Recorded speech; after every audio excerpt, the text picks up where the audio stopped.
प्रतीक्षा की आवश्यकता नहीं है, प्रत्येक घड़ी सो है, जब जागो तब सवेरा। सवेरा होने का आप इंतजार न करें। आलस्य अपनी नींद तोड़कर इसी समय जाग जाएं और अपने कार्य शुरू कर दें। नेक कार्य में विलंब कैसा, अपने कदम आप अभी से उठा लें, इसी समय शुरू कर दें। आपके पास कुछ भी नहीं है, कोई बात नहीं, संकल्प तो है आपके पास। यह सबसे बड़ी पूंजी है और इस प्रकार की है कि जो कभी खत्म नहीं हो सकती है। अपनी इसी पूंजी के बल पर आप संघर्ष शुरू कर दें, आपका मार्ग बनता जाएगा। आप बराबर आगे बढ़ते जाएंगे, आप बराबर आगे बढ़ते रहेंगे। कोई अभाव आपका रास्ता नहीं रोक सकता है। उठिए उठिए, इसी वक्त अपना कुछ लक्ष्य बनाइए। क्या चाहते हैं आप? जो चाहें सो पाएं आप, यह वचन मेरा। आप हाथों तो आगे बढ़ाइए, हाथ तो आगे बढ़ाइए, आप सब मिलेगा। इस रास्ते पर चलिए तो आप, किसी प्रकार के सोच विचार की आवश्यकता नहीं है। एकदम कूद पड़िए, ईश्वर आपके साथ है। जयमाला लिए सफलता आपकी प्रतीक्षा कर रही है। उठिए उठिए उठिए और आगे बढ़िए। यह एक सत्य है, जिस पदार्थ की कामना हमारे मन में उठती है वह हमारे लिए प्रकृति ने स्वयं सुरक्षित रख छोड़ा है। इस बात की आप चिंता न करें कि आपका जीवन निराशाओं से घिरा है, अंधकार में है।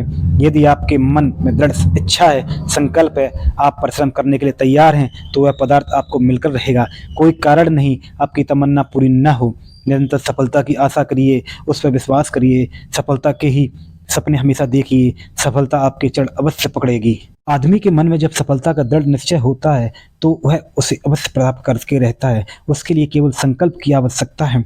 एक दृढ़ निश्चय के बल पर आप सब कुछ कर सकते हैं। मेरा एक मित्र है, उसका नाम क्लिंटन कॉफर्ड है। वह एक रंगमंच का अभिनेता बनना चाहता था। रंगमंच के प्रसिद्ध अभिनेता के रूप में वह अपनी ख्याति एक सपना देख रहा था। जैसे तैसे उसको एक नाटक में काम करने का अवसर मिला।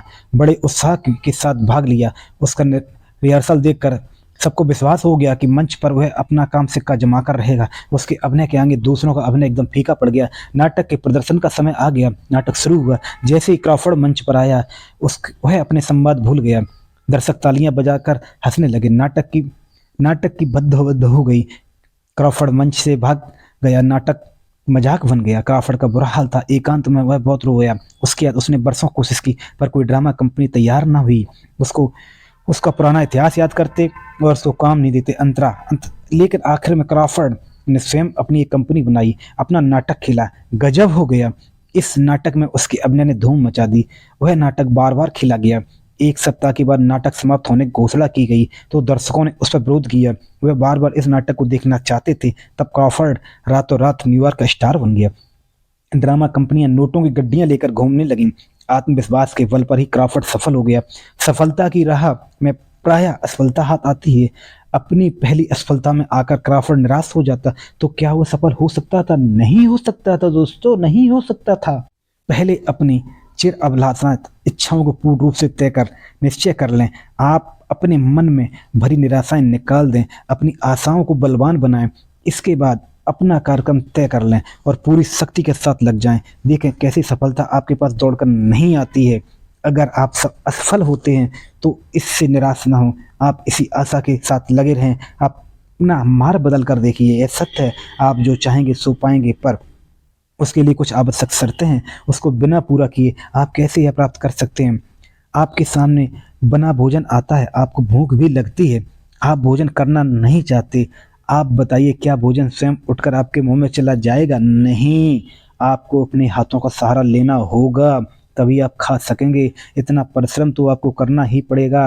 प्रत्येक कार्य की पूर्ति के लिए कुछ न कुछ परिश्रम आवश्यक है। इसके बिना आपका काम नहीं हो सकता है।